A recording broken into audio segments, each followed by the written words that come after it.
the prevalence of fentanyl in our province has created a public health crisis that is on track to kill 300 Albertans this year.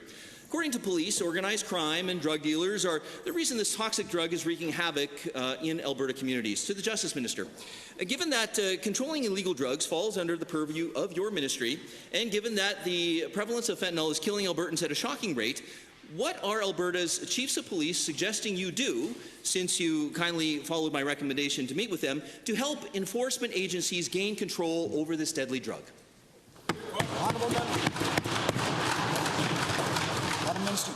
Thank you, Mr. Speaker, and to the member for the question. Of course, this is a critical question at this moment in time, and we have been working in concert with the Association of Chiefs of Police. Now, it is our government's view that increasing public awareness and ensuring that naloxone is available in all circumstances are critical pieces of this.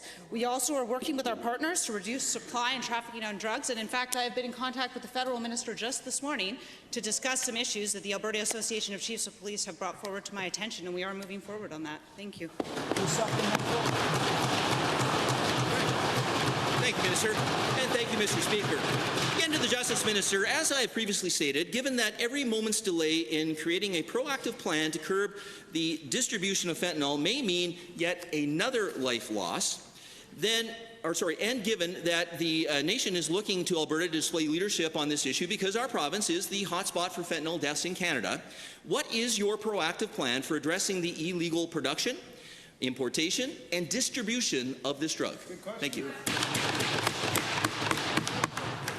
Thank you, Mr. Speaker, and again to the member for the question. Well, of course, it's critical that we act fast on fentanyl because it is an incredibly dangerous drug and it is having a huge impact on the lives of Albertans.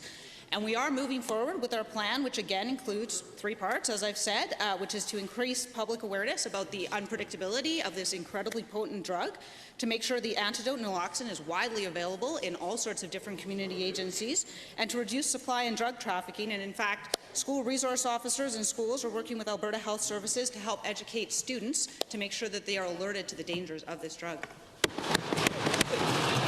Thank you, Mr. Speaker. To the same minister, given that police, addiction specialists, and health professionals are all raising an alarm about fentanyl, and given that we cannot rely on drug dealers to adhere to Health Canada's laboratory standards when they are producing the drug that they are supplying to their victims, what measures have you put in place to ensure police have the tools today, and I mean today, Minister, to combat and eradicate this public health crisis? Thank you.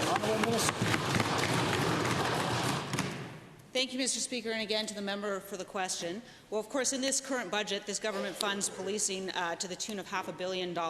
We are working with our partners to ensure that we are acting quickly on cutting off this supply, and we have been talking to our federal counterparts on measures that we think that we could take in order to cut off this supply.